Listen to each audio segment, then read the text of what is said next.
Nara wanted to be a K-pop star. I practiced dancing and singing hard and busking hard, but no one was interested. Nara had to work at a cafe and earn money, so it seemed that the dream of becoming a K-pop star was getting distant. One day, a famous agency executive saw a street performance video of Nara. It's hard to believe for Nara, but I got a call suggesting a trainee. Nara worked really hard to make a debut. That's how you successfully debut.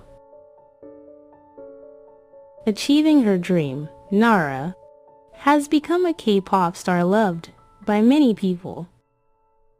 If you try for your dream comes true.